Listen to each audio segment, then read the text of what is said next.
Frequency Podcast Network. Stories that matter, podcasts that resonate. Do you know those old cartoons where the coyote runs right off the cliff and keeps running right through the air and only falls when he stops to actually look down? I often wonder if that's where we're at right now, with the world that we've always assumed we'd live in forever. You can pick your metaphor. Some people might want to use the frog in a slowly boiling pot of water, for instance. But the point is, we won't figure it out until it's too late. That is what political collapse looks like. And in this case, the looking down part is particularly apt, at least from the point of view of Canadians, turning their heads to the south. For hardworking Americans, November 5th will be our new Liberation Day, but for the liars and cheaters and fraudsters and censors and imposters who have commandeered our government, it will be their Judgment Day. Their Judgment Day. You might think I sound insane when I open an episode by asking if we are witnessing the literal end of America, at least as a democracy. And I hope you're right. I hope I am. But you would have to admit, saying it sounds a lot less insane now than it did 5 years ago, when it sounded less insane than it did 5 years before that. That's decay. It comes right before collapse. So what exactly is political collapse? What does it look like? Is it happening right now? That's what we'll discuss today. As well, we'll talk about why it is so hard to sit down, look reality in the eye, and talk about it.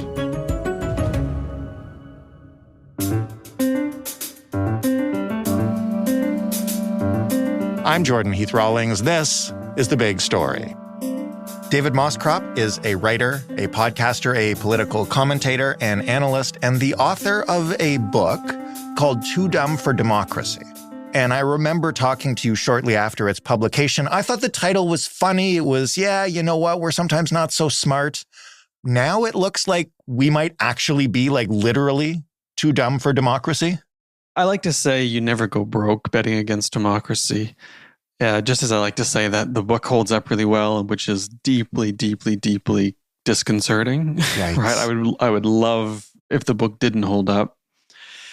The opening of the book is me watching the 2016 election and Trump winning.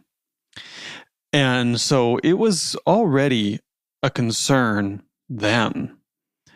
And if you were paying close attention, and if you had paid attention to the history leading up to it and the history of the 20th century and the history of democracy, there was already cause for concern. But there was a little bit of hope that we could turn it around. Mm-hmm.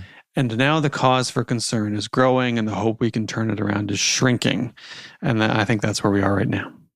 And you recently wrote a piece, which is one of the reasons we called you up today, about the looming threat of political collapse and why we don't confront it, we don't take it seriously. But in order to discuss that, you know, when we talk about political collapse, it sounds like a really amorphous term, you know? What exactly is that? Can you define it for us? It is an amorphous term. And if you got 100 people, whether they're off the streets or they're experts, you're going to get a variety of different answers because it means different things to different people. I look at it primarily through the lens of institutions. When I'm worried about collapse or I think I'm witnessing collapse, it's because I'm witnessing the breakdown of institutions, the courts, the legislature, the media, the criminal justice system, emergency response, all kinds of different things. Mm-hmm. And the state of institutions gives a good sense about whether or not the country itself has a shot at doing the things that countries are meant to do. Deliver on the welfare state, provide national defense, collect taxes, ensure private property rights, so on and so forth. Which, by the way, you might not think they should do, but that's one of the things states do. And I'm watching the United States and thinking, okay, well, these institutions are collapsing. They're collapsing in front of us in real time. And once they start to go, you get a death cycle. And once that sets in, it's really hard to reverse. And then you're off to the races. And before you know it, you wake up one day and that's it. They've collapsed. And that's the end of it. Give me some actual evidence that people may recognize that's actually happening right now, that these institutions are collapsing and this is happening and is something we need to talk about now. Because otherwise, it kind of sounds, and people will hear it as one of those like, oh boy, yeah, this could happen. No, we should be careful. It might be happening in the future, but it's probably not right now. But it's not like that now. Yeah, if you'd asked me this in 2016, and you might well have, we could go back to the tape, but if you'd asked me this in 2016, it would have been not necessarily a difficult question to answer, but the evidence would have been thinner. It would have been more projecting what the future has in store. Now it's hard not to think of an example. Take elections in the US. There's no guarantee that the 2024 election will be peaceful. There's no guarantee that it will be free and fair. There's no guarantee that the losing side, if it's a Republican side, will recognize the result. There was a coup attempt in the United States in 2020. The electoral institutions of the United States are very clearly broken. So that's one. The Supreme Court is another. There's deep criticism of the court as being partisan and corrupt. And as soon as you think the court is partisan and corrupt, you no longer have any reason to really trust their rulings or necessarily to even follow them. And then the whole system of constitutional law starts to break down. That's another. The media in the United States is routinely attacked by the right and increasingly by the Democrats too, as out of touch or even corrupt. As part of the broader media ecosystem, there's been the rise of extremely partisan nonsense, essentially propaganda outlets that are undermining the coverage of a lot of American politics. And the parties themselves are essentially rotten. You've got the Republicans who've elected an authoritarian. It's very clear that Trump is an authoritarian who tried to foment a coup. And on the other hand, you have Biden and open questions as to whether or not he could even get through the job for another 4 years if he wins. And the party is deeply, deeply, deeply unwilling to confront this institutionally and remove him, which suggests a breakdown in the quality of leadership at the top. And that coincides with a critique of the United States as having become a gerontocracy, a country run by a class of older leaders who are out of touch with the rest of the country and the generations that make it up. So off the top of my head, there's a few, and we can go on. But once those things start to add up, it doesn't look great. I think it seems almost insane if you're actively confronting the risk of political collapse and how serious this is, to leave that poor, stately yet seemingly frail old man as like the last line of defense between an authoritarian takeover of the system. So why don't Democrats for sure, but also just us in general as a society, acknowledge the danger of political collapse and prepare for it, or even think about the possibility of it and how close we might be? You know that old sports cliche? I know all the old sports cliches. Good. So you're ready for this one. That the hardest thing to do, well, the hardest thing to do is hit a fastball, but the other hardest thing to do is get to the championship and throw out the playbook that got you there. Mm-hmm. It's extremely hard for individuals to look at this moment and say, okay, everything we've believed, everything we've done, everything we've been told, yeah, that doesn't work. It's not right. And it's not up to the challenge of what we're facing. And if you're a Democrat and a true believer, it's very, very hard to look at yourself institutionally and say, oh no, this isn't going to cut it. These are the wrong people at the wrong time doing the wrong things, especially when you're heavily invested, both psychologically, but also in material terms and in terms of power in maintaining the status quo. And more broadly, psychologically, it's very, very hard for people to look around and say, oh, everything's falling apart. You know, the fundamental things that underwrite our lives and our livelihoods and our well-being, yeah, that's disintegrating in front of our eyes. And the lives we were promised and the lives we have built and the future we imagine, yeah, that's all of a sudden all on the table. And we're rolling the dice. People don't want to think about that. It's unpleasant. It's psychologically damaging. It's stressful. It induces a lot of anxiety, and we don't want to grapple with it. We want to put our head in the sand and push on. But the problem is you wake up one day and you realize, oh, these things have proceeded whether you recognize them or not. Even if many of us were willing to confront that with all the anxiety and fear that it would bring, it can also still feel like you're powerless to stop it. These institutions are incredibly powerful. They're much older and more enshrined in people's minds as infallible. What do you do? How would we prepare for political collapse of America or anywhere else if we truly confronted it and took it seriously? Yeah, and I'll add very quickly, just because it's important to include in this conversation, the external and related factors of things like climate change. Right. That we're going to be facing all of these challenges institutionally, and their decline is going to be hastened and exacerbated by the threat of climate change, which is also going to, create all kinds of other threats like extreme weather events and so on. And so when you start to say, okay, well, what do I do about that? The answer is, well, individually you can't solve any of these problems, but collectively we can. And so the answer is collective action. The answer is almost always collective action. And that means organizing in your community and across communities. It means focusing on issues that are important, whether it's, we got to make sure we have air conditioning throughout the country for people because that's actually going to keep people alive, or it's we have to go to protests to resist an authoritarian, or we have to organize voting blocks to try to get them out to vote for the candidate who doesn't want to strip away fundamental rights and impose a theocracy, and so on and so forth. And when you start collectively organizing and acting, whether it's at the local level or scaled up to the provincial or state level or national level, you make some progress, you make some connections, and you build a social movement that can push back against this stuff. And that's the hope. The hope is that you rally to do better, to save the institutions, to build new ones, to build new programming to insulate you against the worst of what's coming, and so on and so forth. I mean, that can be done. It has been done before. It's a fight because the status quo, and which is to say that those who make up the standing orders, the standing institutions, are going to fight to preserve them.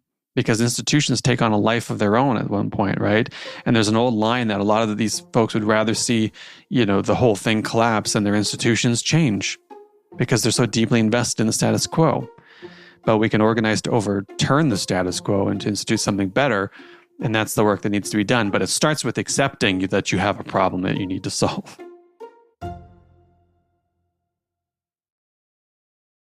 What kind of ramifications is that decline in America and institutions already having in the wider world and maybe even in Canada?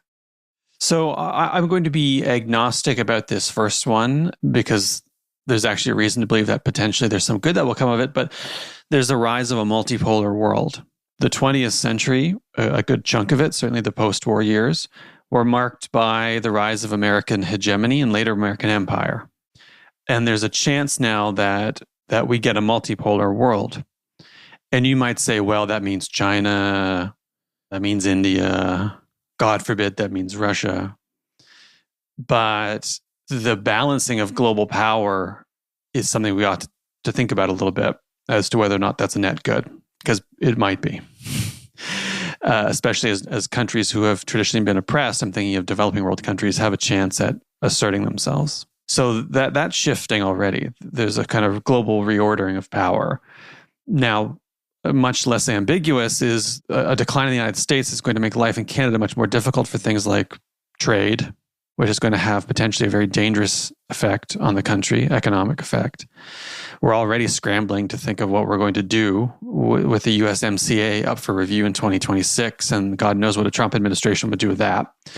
That creates all kinds of economic uncertainty, commodity uncertainty, business planning uncertainty, and so on and so forth, job uncertainty. So there's a really serious trade issue. Defense is presenting the same problem. What does a defense relationship look like between Canada and the United States, or Canada and NATO under a Trump administration? And whether you like NATO or not, or whether you think we should be investing in the military or not, defense destabilization is going to be a difficult thing to process for this country and for the United States at a time of growing global uncertainty again, driven by, among other things, climate change, which is a security issue as much as it is anything else. So, once you start to stack up, okay, we got to worry about trade, we got to worry about defense, and then all kinds of teeny tiny things like we have agreements with the United States on managing rivers. And bridges and all kinds of things you don't really think about day to day, but we actually manage a lot of things jointly. And we have a lot of the relationships that are deeply, deeply bound up. If the American state were to go authoritarian tomorrow or autocratic, what would Canada do? We still have to manage the Columbia River. We still have people who want to go cross-border because their families and friends or jobs are cross-border. We still have NORAD installations. What do you do? And I don't know the answer to that, and I don't think our politicians do either. Is there a point that we can watch for at which it would constitute an actual collapse? Or is this just a gradual decline? I mean, the obvious answer that comes to mind would be if the American public actually votes Donald Trump in again. But I mean, even then, he would be democratically elected in that scenario. So I'm trying to pinpoint a moment at which we could say, okay, this empire is over. It's no longer a democracy.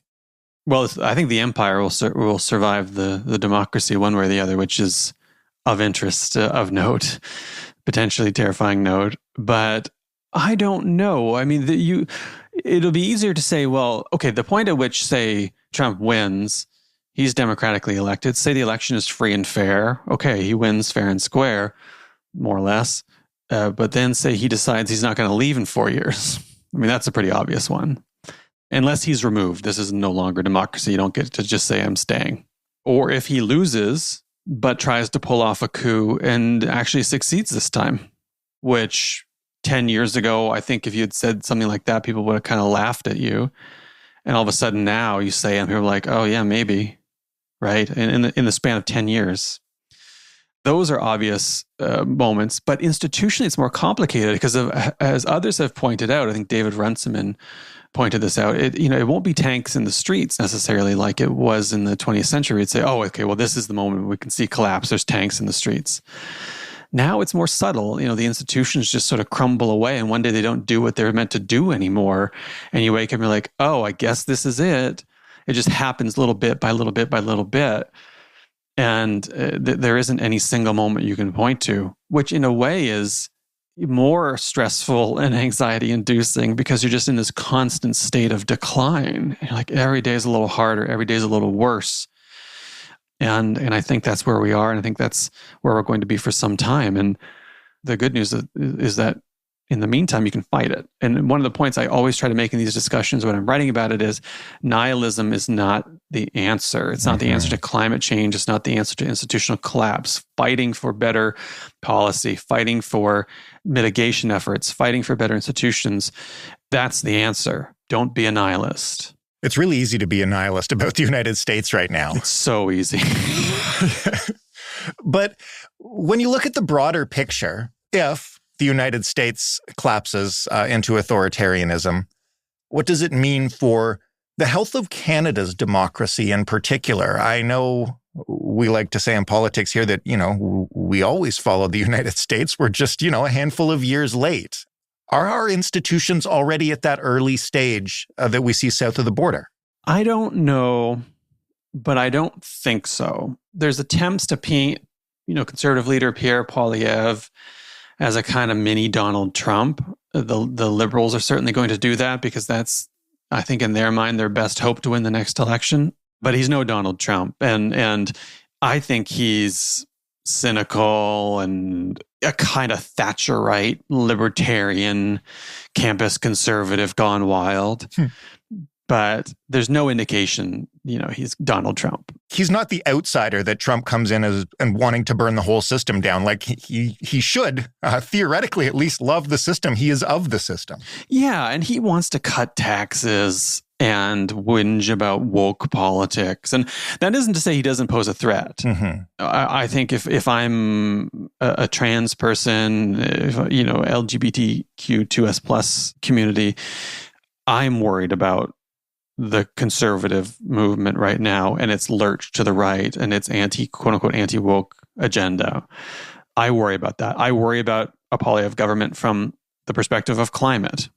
from social programs and the welfare state. I mean, we ought to worry very deeply about this, but it's very different than saying, oh, this person's going to come in and try to foment a coup, or is going to tear down institutions, stack the court with hacks, and so on and so forth. I mean, I think that's different. We have real things to worry about with Poilievre without trying to turn him into Donald Trump. I think our institutions are are healthier than the American institutions. I think they're more, to a certain extent, resilient than the American institutions. I think parliamentary democracy as a system tends to be a more reliable system than a congressional system and presidential system. I think that's more or less borne out if you look at the top democracies around the world. It's not the only variable, but it's an important one. But I'm still worried about Canada because we don't exist in a vacuum, and institutions don't run themselves, and they can fall into disrepair very, very quickly. And I don't think we do enough work to preserve our democratic institutions. And so I worry about that in the long run. But in the short run, I'm not particularly worried. That said, the decline of the United States is an X factor, and it could shape us in all kinds of weird, scary ways. Ditto climate change. And I'll give you one example. Go back and look at the Syrian refugee crisis. Go look now at Gaza. We don't handle these things particularly well. What are we going to do when the crises that we face from climate change and the migration we face from climate change is ratcheted up to 11? What are we going to do if that coincides with an American turn to authoritarianism? How are we going to respond to that? I don't think we're going to respond very well. I think we're going to risk a very serious backlash that's going to produce, and is already to some extent producing, some very, very nasty politics. And so I do worry about that in the sort of medium, long to long term, because we're not ready for whatever that's going to bring. Not even close. Last question then. In the short term, given the state of America right now, is it fair to say the best thing that could happen to that country right now would be Joe Biden dropping out of the race? So I struggle with this a little bit for a bunch of reasons. I'll put it this way. He's not my first choice in a match against Donald Trump. Mm-hmm. Right. And of course, polls change, things happen.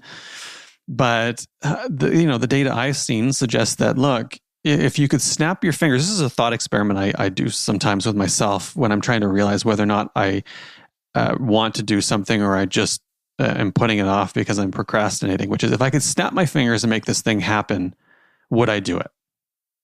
It's a good thought exercise. If you could snap your fingers and Kamala Harris would be the nominee tomorrow instead of Biden, would you do it?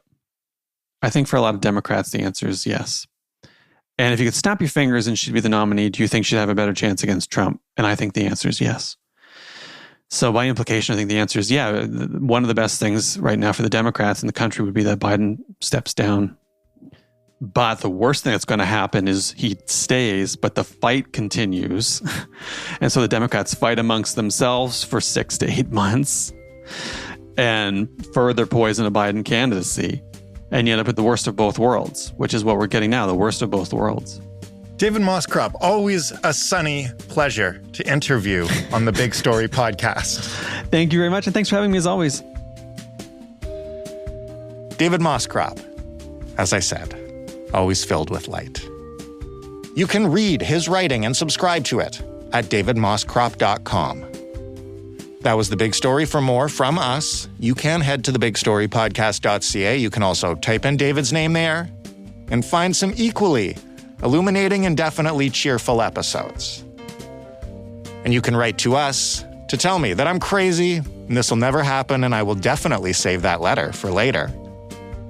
We're at hello@thebigstorypodcast.ca, and you can call us and leave a voicemail, 416-935-5935. The Big Story is available in every single podcast player and on your smart speakers when you ask them to play the Big Story podcast.